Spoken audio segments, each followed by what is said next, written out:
Hey, Ali G, welcome to Shift Happens. Good to have you back. Thank you, Ben. How are you? I'm good. Thanks for being my amazing co-host. Look forward to getting into this week's discussion. There's plenty to cover. Do you want to sort of give us a little bit of a rundown on some of the topics we're going to talk about? Yeah, it's been a big week. We're heading into the end of the year. Everyone is definitely getting into sort of festive season mode, but there's lots to cover today. There's been some really interesting articles that we've seen. I think from our perspective, today is really about looking at some of those seasonal events. So we have had Black Friday, we've had big impacts for small businesses. There's been a lot of chatter about that. We've also had some interesting developments from the federal independents and then taking a position on small businesses and what that needs to look like and potential reform. So I think we should deep dive into that. And there's also been a really interesting report that came out, I think yesterday, looking at entry-level jobs and the number of candidates that we have out there. And I think all of this really ties in to small businesses, what's going on in the space, and lots to unpack. Yeah, definitely. And the only other thing is, some economic news as well. I think we can cover that. But we'll go through that. And just to remind our listeners or watchers, the topic of the show, or the purpose of the show, Shift Happens, is to challenge the status quo around employment, look at how we can help make employment easier and more valuable for everyone, which is Employment Heroes' mission, and just open the Overton window of what is possible, what can we discuss, what can't we discuss, and what could be done differently. So at the end of each section, we will talk about where shifts could happen in relation to that particular topic. And we'll be making it up on the fly. So we'll see what we come up with. Let's get into some of the economic reporting that we do ourselves. We have a thing called the Smart Match Employment Report. That Smart Match Employment Report is actually the most up-to-date employment data in Australia. It's an anonymous reporting from our payroll system, which pays well over 1 million people. It's got more data points. I think it's got like 6 or 8 times more data points than the Australian Bureau of Statistics. And it gives us unique insights into the Australian employment environment. Some of these findings are about a month old. We're a few days away from having our November report. But given the time of year, I think the October report and the findings in there are still relevant. So it'd be good to sort of cover off those.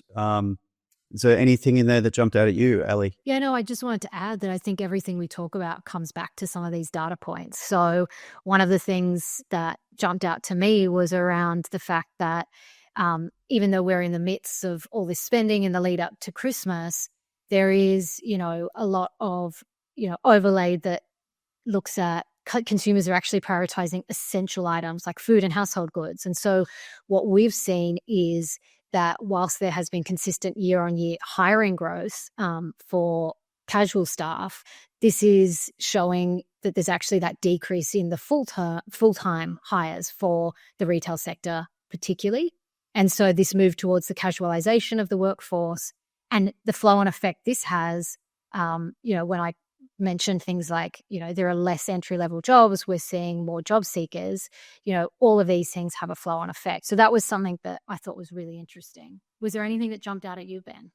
Yeah, definitely. I think on the same point that there's more casual employment, so there's actually more jobs, but the headline figure sort of hides the real story. And what we found was that the average retail worker was getting only 97 hours work each month, which is equivalent to losing an entire week of standard full-time work each month. So these casual employees and part-time employees are actually, there's more workers, but less hours and overall, or earning significantly less. So the number of jobs isn't really reflective of the earnings. Well, and that goes to another one of the, data points out of our report, which is that employers are hiring and it's been up 1.5% monthly for the month of October, but that's likely in anticipation of the end of year rush. So where previously you might have seen the seasonal spike closer towards the end of, the year or Christmas, bringing in Black Friday, for example, and this new sort of, international export that we have now as part of our, assumed spending and calendar year is that it's bringing forward seasonal hiring. And so there's just these shifts that are happening across the employment space because of shifts in the way we're spending, the way that people are hiring is being impacted by that. Yeah, and on the same note, the annual turnover growth, so the revenue of a business, we're seeing that has grown. That's just in our data, but it's coming from another source. That's grown at 3.4%, but annually the growth in wages for hospitality in the hospitality sector are up 4.5%. So you're seeing wages growth outpacing turnover, which means that margins are going to get hit. We're just definitely seeing a pretty sharp increase in wages growth, but that's not necessarily reflective of the economic growth, which we'll come back to later in the episode. I think maybe that's an interesting point to segue, if you want, into some of the Black Friday media that we've seen. Yeah, definitely. I think this is just an interesting point. So there are a couple of articles that jumped out at me, which was, the first one being it's a US import that's now become mandatory for all Aussie retailers. And that's not a bad thing. There's a lot of excitement and buzz around it, and brands get to get out there, and customers kind of can jump on and get great deals. Customers love it. So it's not a criticism of it, but it's what is the impact for businesses in the retail space. So one of the other articles quoted some figures from Roy Morgan and the Australian Retailers Association that there were expectations that almost $7 billion were going to be spent between Friday and Monday over that long weekend, which in America is the Thanksgiving weekend. And I think the thing for me here that is really interesting, and the point you just made, Ben, around wages outpacing turnover, is whilst it's awesome for customers, and I got in there and I bought up, and that's great, it can hurt small businesses because there is this expectation that they're running epic sales, slashing prices, and maybe not even for a day or two, but like for a month or for, even a week or two. So I think it's just a really interesting time. And again, it's about what's impacting small businesses, what could be hurting them at the moment, and how are all these changes within the kind of economy of small business, how is it, how are we then supporting, employers and business owners to survive all of this? Because that is super tough. There's just this expectation now that sort of from, November, it's like October, November, sales all the way through. Well, the other topic there, or in the same area, is constantly reading about the cost of living crisis, the fact that real wages haven't kept up, and that people have household savings are declining. But then you're getting this headline that there's up to $6.7 billion going to be spent on Black Friday, around Black Friday. Does that mean that the reports about cost of living aren't true and that people are sitting on savings they can afford to spend? Or does it mean that people are moving their Christmas spending into the Black Friday period, which is relatively new in Australia, and that may indicate that the Christmas period is going to be more quiet because people have already done their Christmas shopping? Yeah, I think it's the latter. There was a report that most people will have done all their Christmas shopping by October this year. Not me. No, not me. I was terrible. All the things I bought for myself, all the things I bought over the Black Friday sales were for me. It's terrible. Anyway, that's what Christmas Eve is for. Isn't Christmas Eve the day that everyone goes shopping for their Christmas presents? Not anymore. And this is the thing. Everyone's already got their Christmas presents. Everyone's done that shopping. Except Ben Thompson. So, yep, get on that. But I do think it's such a shift in the way we're spending. And also, I would be really interested to better understand, is it, of course, any spending you could argue is discretionary to an extent, or are they just stocking up on stuff they were already going to buy? Like they're buying the bulk necessary items as part of Black Friday, and almost, I don't want to say like hoarding it over the year, but, kind of going, I know I'm going to need 5 of these this year. And so they buy it all when it's really cheap. What's that doing to small businesses long-term as well? So, yeah, I guess another point, just, riffing off the top of my head, is that, Black Friday seems to have become a bigger topic since Amazon entered Australia. And the bigger Amazon gets, the bigger Black Friday gets, and the more pressure there is on Australian small and medium-sized businesses to compete with the world's largest retailer, with incredible purchasing power and distribution power. And they're the ones driving this Black Friday sale. And we've seen this article about in the Sydney Morning Herald about a business based in Byron Bay who has traditionally love to hate Black Friday and doesn't discount. And all of a sudden this year they've been forced to participate. They have no choice but to participate. And, they're being dragged into it, kicking and screaming, because you've got Amazon sort of telling them that they have to. It's got to be tough. It's got to be tough out there for small business. We know that, and we'll come to that in just a minute. But I guess on Black Friday, the topic of Black Friday, if we were to think about what does that mean in terms of our central topic, shift happens. Are there any ideas that come to mind for you in terms of what does this change mean for Australia, for employment, and things what we need to contemplate? Well, I wonder, and maybe we can get some customers on in the coming weeks and talk to them about it, but what does it mean from a hiring perspective? Some of the challenges of being able to ramp up quickly for a short period of time. Are they really able to do that? Where are they finding that talent? Because we know that there are people who need jobs, but what are the obstacles they face to doing that and engaging the workforce in that way? Where do they feel the pinch? Do they support, this move towards it? Is there a space to sort of push back and say no? Probably not, because consumers love it, and I get that. But I think to me, it's really about, do we have the right environment for the flexibility of seasonal hiring and how small businesses can manage through these really peak times? And then it will be really interesting to see what happens over Christmas. Is there as much spending? I feel like Black Friday this year has been bigger than it ever has been. Oh, definitely. My memory. I'll be really fascinated to see what Christmas spending looks like.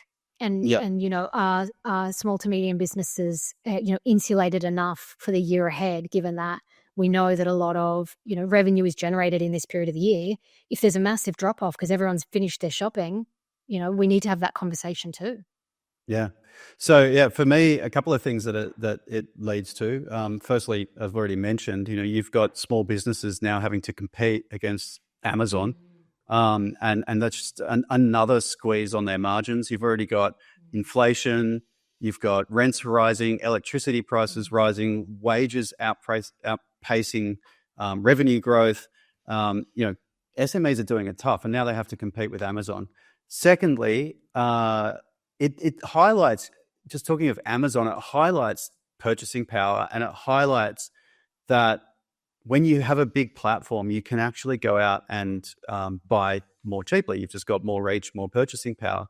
This is a really important area for Employment Hero, a space that we actually are trying to leverage to make employees better off and to make SMEs better off. Part of Employment Hero is our benefits program. We actually manage wages on behalf. We manage about $150 billion worth of wages through our platform. And that means that we can actually find people savings so that every dollar that people earn goes further. So we're looking at things like significant 10% discounts on private health insurance, cheaper car leasing, discounts at Coles and Woolies and your big groceries providers. So we're trying to drive the price of products down for employees who work for our clients and customers who are typically SMEs. And that also makes SMEs more attractive. So I think, platform economics, it's a bit of a roundabout way of saying that we're trying to fight back against these big platforms by leveraging our position as a platform to make employees better off and make small businesses more attractive as a place to work. The third point that I'll finish on is most of this stuff, Black Friday stuff, it's online. And it's 24/7. Now, we have an industrial relations system that presumes that people work Monday to Friday from 9 to 5, and they penalize businesses who open on Saturdays, Sundays, and public holidays. It's just the structure and the history of our industrial relations system. But let's be honest, people shop 24/7 now. And it means that if you can be Amazon with no retail outlets, and you can sell things 24 hours a day, 7 days a week with minimum overheads, yet any Australian SME who's operating on a weekend is getting paying penalty rates to do so. How are they supposed to compete? And really throws into question, is the Australian industrial relations system keeping up to date with the way that retail works anymore? And that is actually probably the more specific point that I was trying to get across is what is the shift that needs to happen here? Why does this matter? It's that. It's how do we have the right environment for small and medium businesses to not be penalized for trying to keep up? We have to create that, or else they won't. I mean, it's already a David and Goliath with an Amazon. That's tough. But if, as you say, you're kind of, it's not even a fair fight at all at this point. Not that it is a fight. It's not, it shouldn't be kind of that juxtaposition. But at the same time, we have to be honest with ourselves about how do you compete in this environment to get customer dollars? And that's really what businesses are trying to do. So I guess to argue against myself, it's online retail, and any business of any size today can create an online presence and can sell their products 24/7. But yeah, through omni-channel sort of retail. But people like to go into stores. Stores are on high streets and in malls. They're expensive rents. It's an experience. And that's what SMEs are having to cope with, whilst, Amazon doesn't have retail outlets and doesn't have to pay those massive penalty rates. Mind you, they got their own issues with the union at the moment anyway. So, we won't go down that track right now. Okay, so we've talked about some of the shift that could happen for SMEs to be more competitive with global behemoths like Amazon. What's our next topic? Very much segueing into a very recent article that we both saw just today, which was around a move from 8 federal independents. And the headline was "Turning the Screw Over Small Business Headcount." This is an article ahead of next year's election that sees 8 independent MPs have basically come out in support of the ACCI's calls to increase small business definition headcount from 15 to at least 25. And the direct quote from the letter that they released was that so that employers can focus on serving customers rather than wading through burdensome red tape. So a really interesting and I think significant moment, seeing that, and this is not a forum to talk about, the outcome of the next election, but independents absolutely could be. Maybe we'll talk about it. Well, not today, down the track. Not today, but possibly, because this is where there's, massive scope for them to have, the independents are more and more playing, they've got the ability to have quite a lot of influence and power, particularly when they group together.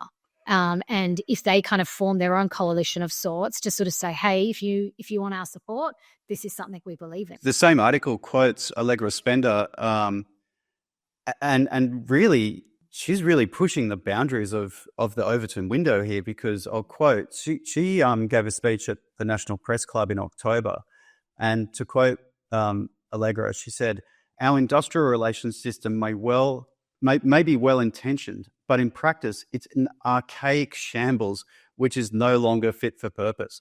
Instead of being there to carefully calibrate how we safely deliver wage and productivity growth, it is an ideological zero-sum game. And the government's IR changes have come at the worst of times of high inflation and low unemployment."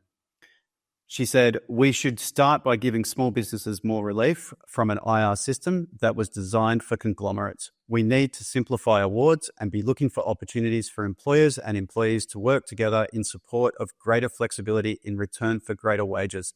But in the long term, we need to modernize or replace the Fair Work Act."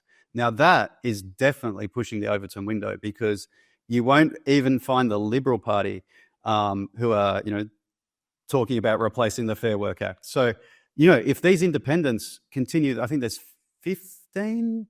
No, how many are there? 14 or 15 at the moment. I think that number, I'm going to put some money down that number is going to go up at the next election.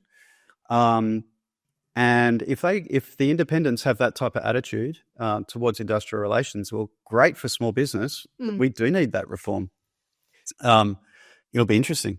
Yeah, I think I was not surprised, but it's a really, a powerful position she's taken. And it very much links in with a lot of what we've already spoken about today, which is, do we have the right environment for our small businesses to thrive? And that can be linked in with a whole bunch of stuff. Obviously, she's caught up there, modern, simplifying modern awards and streamlining the process, and potentially just getting rid of the whole thing and starting again, which is, massive and very controversial. But that's very Doge-like. Very well, I think it's important to have these conversations. Like, do we need to start again? What would that even look like? And what would we change if we did? But when you sort of hear some of the stories coming through of the way small businesses are struggling, I think a few weeks ago, the latest data came out that we have our highest closure rates for small and medium businesses that we've had since the peak in COVID. But I mean, we're looking to that soon will we're likely, surpass that COVID period. So, the data is there that small businesses are struggling, SMEs are struggling, and we need to talk about what we do differently. Which is another segue into this economic data that we were going to discuss. So yesterday, the report around economic growth was that the Australian economy grew by 0.3%. So, we're talking flatlining. That's been pretty consistent. We haven't gone into recession, but we've, had less than 1% growth every quarter for many quarters now. So that's the top line growth rate. But the bit that I wanted to mention, which is, more contentious, is that due to immigration, we're getting more and more people coming into the country. And when you break down GDP per capita, per person, we have seen 7 quarters of GDP per capita decline. So on a per capita basis, we are in a long period of recession. And I think this is what we hear from our customers, is that the market is tough. It's what you just said. The rates of insolvency are at record highs, and yet the economy continues to grow. And the reason for that is that government spending in the public sector is at record highs. So I think it's 27.8% of Australian GDP is government spending, almost a record high rate of government spending. And 1 in 5 jobs in the Australian employment market are in the public sector. Now, I don't have anything against public sector employment, but if it's coming at the expense of the private sector, the small and medium-sized businesses, the mums and dads who go out there and start a small business, then it's a problem. And that is the reality, because what we have seen is that public sector growth over the last 12 months was 9.8%, nearly 10% growth in public sector employment. At the same time, according to ABS, it doesn't necessarily align with our data, but the private sector has actually declined in terms of job numbers. And so on balance, there's more people employed. Unemployment is looking pretty healthy, but the private sector isn't growing. And that just means money's being spent and taxes are being paid to fund government jobs. Well, and I think this, comes back to the original article we started talking about here, which was the independents coming out and saying we need to do better by small business and we need to relook at the whole system, which is, what is it? Almost 98% of all businesses in this country are small or medium enterprise. So that is where you're going to see the pain the worst in terms of, less support from government or a shrinking economy. So we're kind of getting these two stories. One is the economy is growing, but then everything we're hearing from customers doesn't reflect that, and they're hurting and times are tough. And as, one of the biggest suppliers of new jobs and opportunity and innovation is going to come from the private sector. To me, the question really is, we have to be able to look at that clearly and say, what can we do differently to help stimulate growth in the private sector? Because otherwise we're going to face a massive challenge, which will come to, the third article I want to talk about. We won't jump there. We can wrap this up, but which is around how many people are out there looking for work. And even though it's not necessarily reflected in the unemployment rates, there's a huge gap between this idea of low unemployment, but so many people who can't get jobs. So it's just, I think a point, bringing it back to why we're here and having this conversation of what is the shift that needs to happen, because we're hearing two quite different stories. And the data you just referenced is, okay, we're seeing this huge growth, but it's being driven by public sector spending. So What is that doing to the private sector? What is the future there? Yeah, the stat I read this morning to answer that question was that 0.7% of the growth rate in our economy is public sector spending. So, If we presume that public sector spending, which grew by 10% over the last 12 months, hadn't grown at that rate, then we'd be in a recession. Like it's just private sector would be shrinking. The only reason we're keeping the economy growing is because our taxes are funding public sector jobs. And that is pretty scary, because when a recession really bites and you have to cut back and stimulate the economy, you have to cut taxes, and you can't afford all of those public sector jobs, and unemployment goes through the roof. Before we move on to that next article that I'm keen to talk about, what is the shift that needs to happen in this space? Open the Overton window, let the breeze in. I'm outing myself here as a Elon fan. I have followed Elon Musk for, over a decade, thankfully invested in a few of his businesses as well. So his approach to first principles thinking is incredible. His approach to innovation is incredible. And what we've got now is the announcement that he and Vivek Ramaswamy will be heading DOGE, the Department of Government Efficiency in the US under the Trump administration. They've given themselves 18 months. The unique thing about DOGE is that it has an end date, a deletion date, when it will no longer exist. And what they are aiming to do over 18 months is to assess the US economy from a first principles perspective and bring the budget back into balance. So that's looking for $2 to $2.5 trillion worth of savings. And I believe they're going to do it. Now, what we're seeing is completely the opposite. We're seeing increases in government spending, $50 billion on the NDIS, way more than was ever budgeted. Laws that are passed with no expiration date, they just keep on accumulating. And so I would say the shift that needs to happen is we don't need a DOGE, we don't have an Elon Musk, but we do need to have a discussion about how to manage red tape, how to manage government spending, and how to find efficiency in the public sector so that we can hopefully reduce taxes so that people have more money to spend within the private sector, which is what grows the economy. So yeah, I'm all for Aussie reform agenda to look at government efficiency. Now back to you. Not looking to deep dive into my feelings on a Trump presidency or Elon Musk. We have had that conversation. We could deep dive. My feelings.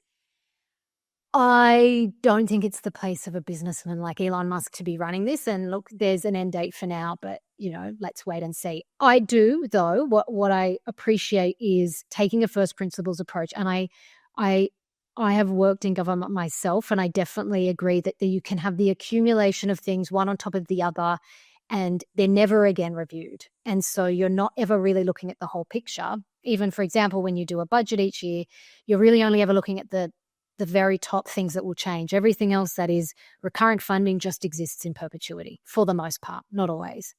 So not against the idea of, how can we be more efficient in government? I suppose on these topics, though, I'm sort of more interested in the really specific, how can we support small businesses through changes to regulation, making it easier to start and grow a small business. So I guess it's more specific to me. It's got to actually be quite focused in on that. The question of broader government efficiencies, I certainly wouldn't want anything even resembling what is going to happen in America. And I don't think that efficiencies are always worth it. I think you have to weigh it against what you're losing and what society and the community is losing. But again, that's not for this discussion. I would say just hold judgment until you see what they do. The other thing they're doing is it's all going to be transparent. So they're holding a weekly Doge cast. You talk about the ideas that they're proposing and why, and then a public website which lists all of the inefficiency and waste that they're finding within the government sector and the reasons why they're proposing and how they're proposing to remove it. And I just think that level of transparency is incredible, and it's going to provide a test case for the rest of the world, who many developed nations running consistent budget deficits, and they don't know how to get out of it. It's going to be very interesting, and I'm going to enjoy watching it and debating it with you in real time. I'm less optimistic, and yes, my feelings on that are quite different. But I think in the interests of this conversation and keeping our listeners and watchers focused on what matters, which is them right now, we do have a good segue into the final article to discuss. what we were just talking about there with the idea of the impact on small businesses, the rising rates of insolvency, and also, even voluntary shutdown, people just walking away saying this is too hard. One of the articles that really caught my eye this week was in response to Anglicare Australia releasing their annual jobs report. And it's quite, stark this year. And there's some really confronting figures. The one that is really of interest to me, particularly in my capacity running the Hero Foundation and all the work that we're doing there, is that in just 2 years, there has been a rise from 15 out of work people for every entry-level job advertised in Australia to now 33 people. So that's 33 out of work people for every entry-level job in Australia. And that is just the national average, I should add. So, for example, in Northern Territory, that's 65-1. Tasmania is 50-1. New South Wales and Victoria are more in the low 30s, I think 34 and 35.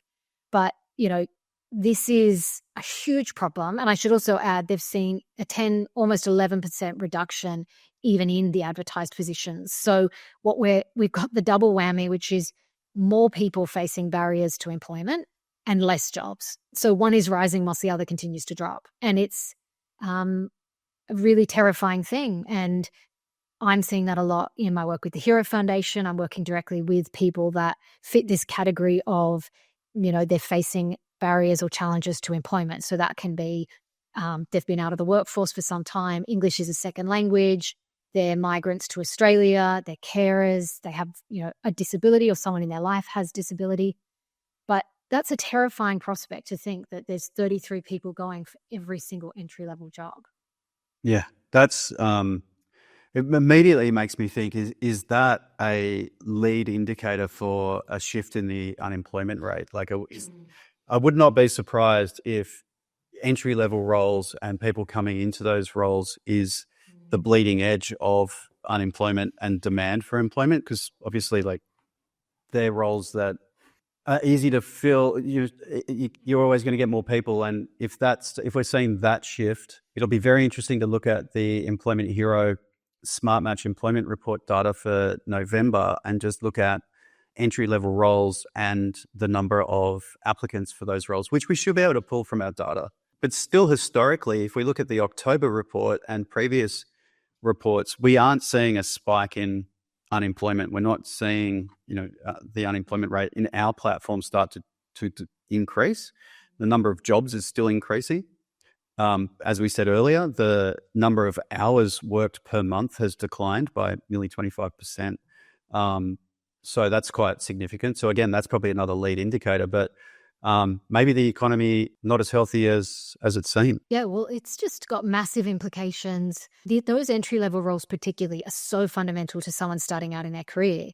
So what is it telling us when entry-level roles are dropping, job seekers can't find work, but we have unemployment figures telling us things are going really well? And that's certainly, when speaking to some of our customers about these entry-level roles, because we have our Hero Foundation candidates now. By no means are they all looking for entry-level roles, but a decent portion are. I spoke to one of our customers, they're Victorian-based, and they were advertising for an admin assistant for their head office. It was a part-time role, had hybrid working, so really perfect for some of our candidates. And I spoke to the hiring manager, and she had for this admin assistant role in the space of 72 hours, over 2,300 applications just for that one role. So, this is what I'm hearing, a similar situation, customer with an entry-level IT service desk role, over 900 applications. This is a role that requires no qualifications. What it makes me think about, and then if we bring it back to case shift happens, what is going on here? Is it that there's just way too many people looking for jobs? Well, no, it's that our private sector is creating less jobs. And this brings it back to all these things we've been talking about today, which is the flow-on impact when the private sector is shrinking. We have a lack of confidence in our private sector and for our business owners to fill those positions that maybe now they feel like, they'll just carry the extra burden themselves of some of that admin work. Perhaps there's an AI element. I don't know. Maybe they're using different functions and features to support them in their work. Could that be? I doubt that's, I don't think it's yet. I definitely think that is coming later, but I do think, this is the lead indicator of the health of the economy. You see unemployment spike in youth, which are entry-level positions, often could be double the national rate of unemployment. The youth rate of unemployment is often, significantly higher. We're seeing a reduction in the number of hours for casual employees, significant reduction. So fewer people, getting fewer hours hides the unemployment rate. You just get fewer hours. And we're seeing 7 consecutive quarters of GDP per capita decline, so GDP per capita recession. And we're just seeing record spend on public sector jobs. So yeah, I think you've tapped into a really important point. That is, we need to recognize that we're probably looking at a far less healthy employment market than what we have been led to believe. And we need to do something about it, which is a great way to sort of get to what shift should happen to address this issue. What has struck me in reading the commentary of this report, it gets picked up every year and there's a number of articles on it. And the report itself talks about a potential solution being increasing the rate of the job seeker payment for people because it is so tough out there. Now, I'm not kind of looking to comment on that as a policy position, but what strikes me in that is it's not looking to create, to me, the solution has to be in how do we create more jobs? So, of course, we need to look after our job seekers, but we want long-term sustainable solutions. Like, to me, the shift that needs to happen is what needs to go on in order to create more private sector jobs. And that's when you start talking about the entire system in terms of, is it just changing the number of the definition of small business from 15 to 25? Is that really going to be enough? I don't know. Look, I'm not an expert on this. Well, I can tell you it's not. Yeah. And so, indeed, right? So this is that's kind of feels like we're playing on the outskirts and the edges there. So yeah, what is the shift that happens there? So is that around changes to some of the regulations, changes to modern awards, the greater encouragement of starting a business, more support in, with different levers, right? There's different ways that you can support a business when it's trying to get off the ground, but it feels like that's where we need to be looking, not necessarily just spending more money to keep people in that job seeker space. Of course, I don't think anyone really wants to be there. People can say, people take advantage of the system. My view is no, the majority of people are looking for work. It's meaningful. It's life-changing. Everyone that is part of Hero Foundation truly, they're desperate. Like, the motivation is incredible. And you have people making 10 applications a day for jobs and just not hearing back. It's really hard to watch. So, I don't think it should just be about increasing. Park that completely. We have to look at how we can create more jobs in the private sector because we have 33 people for every entry-level job right now. How can we change that one and take that to a bigger number? That's what's going to happen. Well, thank you for throwing me that ball because, that is an area that I am passionate about, that Employment Hero exists to solve, and that I've been personally working on for 25 years. And I think I'm going to sound like a broken record on this podcast because I'm going to be talking about it forever. But the way to address that, if we're talking about shift and shifting the way that things operate, is employment needs to be easier to offer. Now, changing the definition of small business is not going to make employment that much easier for most people.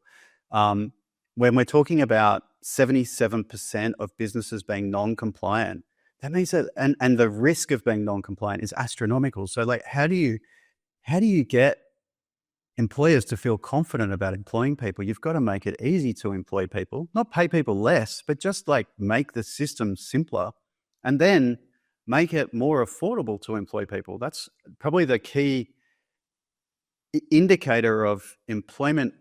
The ease of employment is the cost of employment. Now, what we know is when we look at the cost of administering employment for a small to medium-sized business, it sits somewhere between 6 and 8% of your total wages bill. So if you've got $1 million worth of wages, you're paying between $60,000 to $80,000 a year just to administer that. That's a payroll officer, often done by the business owner. It's software, it's recruitment costs, it's compliance costs. That's a big overhead to employ probably around 15 to 20 people in a retail environment. That's a big overhead. Now, we want to help drive the cost of employment administration down to closer to 2%. And we can do that, in a variety of ways, leveraging technology, cutting the cost of recruitment, cutting the cost of administration.